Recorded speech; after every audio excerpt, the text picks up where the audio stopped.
It's time for the semifinals at the Copa America, and can you believe who is still standing? Canada. Gareth Wheeler, Jake Osgathorpe with you. Who would have thought two major tournaments going on simultaneously? Spain, France, England, Netherlands, and Copa America. Giants like the world champions in Argentina and Colombia and Uruguay. And then there's Canada right in the middle of it all. They play Argentina for the second time in 18 days for a chance to advance to the Copa America final. Can you believe it, Jake? We thought that they had a chance to get out of the group, a really entertaining tie, and they survive on penalties against Venezuela. And all of a sudden, they're getting some recognition, and people are standing up and taking notice of the Canadian side. Yeah, they've been good. I think this is obviously the stiffest test, but to reach a semi-final, I mean, you don't turn your nose up at that at all. I think Jesse Marsh is going to be getting a lot of plaudits no matter what happens in this match because yeah, it is quite something to have advanced as far as they have. But if we're quickly starting on Canada, you have to say that defensively they've actually been really good at this tournament. Apart from that Argentina match, they've limited the other three teams who've played extremely well. And if they can somehow translate that into this game, they'll have a chance of maybe causing a huge upset. Maybe. Well, it shouldn't come as any surprise. Argentina just massive favorites heading into this game. The money line to win in 90 minutes at minus 277, plus 900 to back Canada to qualify, minus 586 for Argentina to advance to the final on Pinnacle. Canada at plus 451. Last time they met, it was the first game of the tournament. Took Argentina a lengthy break at halftime. Scaloni and company took an extra 10 minutes before they came back out onto the field to make some tactical adjustments to Canada's high line, which did cause them problems. It was 2 second half goals by Alvarez and Lautaro Martinez, and Argentina won that match 2-0. They won the XG battle in that game 3.02 to 1.16 as well. Argentina made it to the semifinals in 7 of their last 8 major tournaments. The only exception was the 2018 World Cup. Argentina have won their last 10 meetings against CONCACAF opposition. They haven't conceded in their last 6. They survived against Ecuador. It ended up being 1-1 through 90 minutes. Ecuador with a better XG, more big chances. Emi Martinez in penalties. The guy is a beast. And we should say Lionel Messi missed the first penalty as well as he tried a Panenka. 9 wins in a row for Argentina. They played to under 2.5 in 5 of 6, but they've been the first to score in 5 of 6 as well. For Canada, they're the 4th CONCACAF side to reach a semifinal. Max Crepeau, their goalkeeper's created headlines, just conceded 3 goals on 4.95 expected goals on target. No losses in 3 for Canada. They played to under 2.5 in 5 of 5. They had a 1.65 XG against Venezuela in that 1-1 result through 90 minutes and beat them on penalties as well. Is there a market to play in this game? Like, the handicap in this game is set at 1.25 with Canada on the plus 1.25 playing at plus 104 on Pinnacle. Do you think that Canada can keep this close? Like, did Argentina show any vulnerability against Ecuador in the quarterfinal stage? A little bit, yeah. But again, like it took an added time goal for them to go to extra time and to go straight to penalties, and that was, yeah, it's something that we don't see a lot from Argentina is just conceding goals. And although I got stung by that last gasp equaliser, I am going back in on Argentina to win to nil at minus 106. I think this should be a little bit shorter. Like I said, Ecuador only equalising at a time, so it nearly has landed this bet in all 4 games at Copa. And as you mentioned, they were absolutely comfortably dominant in terms of the XG battle when they played Canada last time, racking up over 3 XG. Now I don't expect them to rack up that much this time around. They had 9 big chances on that day as well. But I think Canada will tighten up a little bit. I think they have to have any chance. But at the same time, I don't think Canada are going to cause Argentina too many problems either. So I'm just going to play it the same.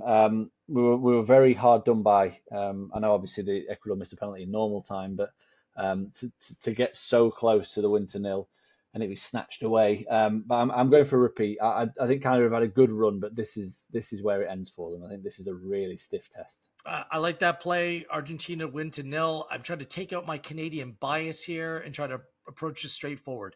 Canada do have really good attacking players, but just right now with Jesse Marsh less than 2 months on the job, he's taking care of the defensive side of things. They played compact, they played together, but the attacking process isn't quite there. They do have awkward players to deal with when they get out and stretch their legs a little bit.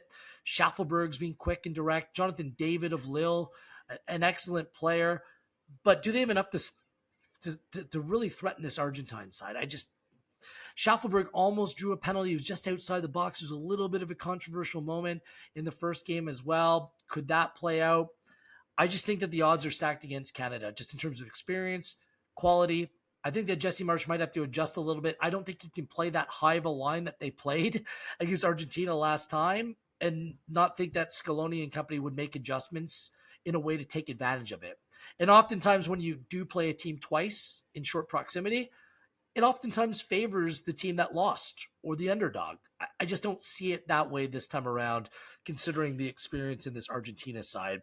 And also, if we're going to be honest, this Copa America is being set up for Argentina to succeed. And it's hard for me to believe that in a crunch moment that Canada are going to get a call their way in a big moment. Against Venezuela, they certainly didn't. And that has to affect the way that you look at this game. If you think that Canada might be able to score a goal, it makes you a little bit nervous. Just play Argentina straight up on the handicap, minus 1.25. And that might be the best play of all to make.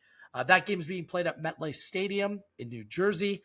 The other game is going to be played on Wednesday in North Carolina. It's Uruguay, who got past Brazil on penalties. That game was an absolute bloodbath. There was cards, there was petulance. It was a spectacle to watch. Nandez was sent off with a straight red, ugly tackle on Rodrigo. The two teams mixed it up even before they went to penalties, and Ugarte ended up scoring the match-winning penalty. Ronaldo Araujo went out through injury in that game, the Barcelona man for Uruguay, which has left them a little bit short at the back. This is their first Final Four for Uruguay since 2011, when they went on to win Copa America that year. Defensively, they've been excellent, just one goal against in their last 5 games. Colombia are the story of the tournament. Could they be the best side in international football today? They're trying to make that argument. Unbeaten in their last 27.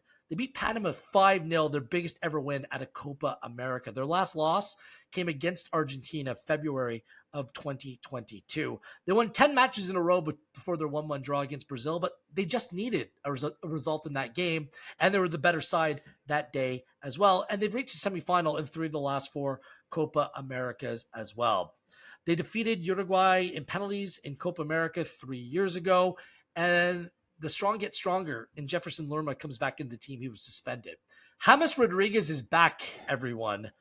A goal and 2 assists in the last game. He set up 5 goals in this tournament and just the second player to assist on that many goals in a Copa America. And with Uruguay being so good defensively, this Colombian side has been excellent in attack. They played to over 2.5 in 6 of 7. The odds are interesting in this one. Uruguay, a slight underdog. I mean, it's basically split right down the middle. To qualify, Uruguay minus 107, Colombia minus 109. The match line, which gives Uruguay a little bit more juice at plus 195 to win it in 90. The draw at plus 188. Colombia to win at plus 188. The total is set at 2. Uruguay are going to be forced to making those 2 defensive changes. Can Bielsa and company deal with that? Or Colombia just too good of a team for Uruguay at this point? A bit of both, I think. I think, anyone who listened to the Euros show that we did for the semi-finals will know that I was anti-goals in pretty much, in both of those games. I think this could be one that goes the other way. I'm actually looking at the over at minus 107. The line's set at 2, so if it's a 1-1, we get our money back. If it goes to 2-1, 2-2, etc., then we get a nice winner.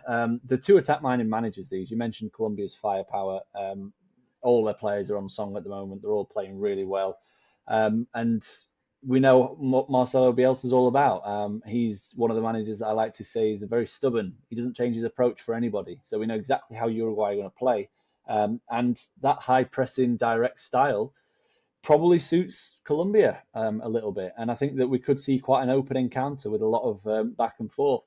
As you mentioned, Colombia, they're scoring for fun at the moment, 11 in 4 Copa games. And Uruguay, while they are fresh from a 0-0 draw with Brazil, you mentioned they are missing key players, especially at the back, which does definitely make them a little bit weaker. But yeah, the icing on the cake for me is that the last time these two played with the same coaches and predominantly the same teams, it finished 2-2 in a World Cup qualifier. And I fully expect, I wouldn't be surprised if we saw as many goals here. So yeah, that's the way I'm leaning, is just taking the over 2. It's such a low total that I'm more than happy to chance it. That's my favorite play as well. You mentioned that game. It was only last October. Colombia were actually leading that game 2-1. They had a player sent off in the 87th minute. Darwin Nunez scored 90+1. But in that game, Jake, each team had 3 big chances, and there were 29 combined shots in that game. I don't think Colombia can change the way they play. They are electric.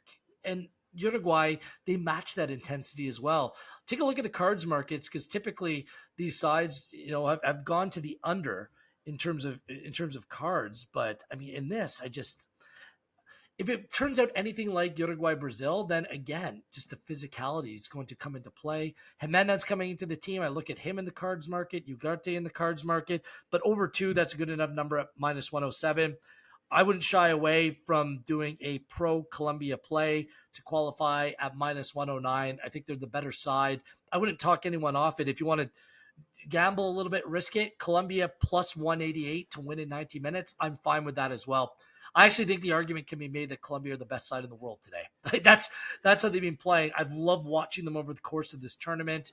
They're deep, they're strong at every position, and they play together. I think they're the better side with no Araujo, and with Nandez being sent off and unavailable for this game, and Colombia at full strength. I think they're in a really good position here. So I'd back them in this. Any chance that you want to touch a futures market here, or do you just leave that alone, just accepting the fact that Argentina are the favorites and are most likely to go on and win this tournament? I do think Colombia can give them a game if they get to a final, but they need to get there first, and this is a difficult tie against Yeah, I mean Uruguay. the outright's quite interesting, just for the fact that Colombia are actually priced bigger than Uruguay, but Colombia are the favourites to qualify for the game, which yeah doesn't make too much sense. But yeah, like obviously anybody who's listened from the start of the tournament will know that I put up Argentina at an admittedly short price, and I don't see a reason to budge. Like you said, the names could well be on the trophy.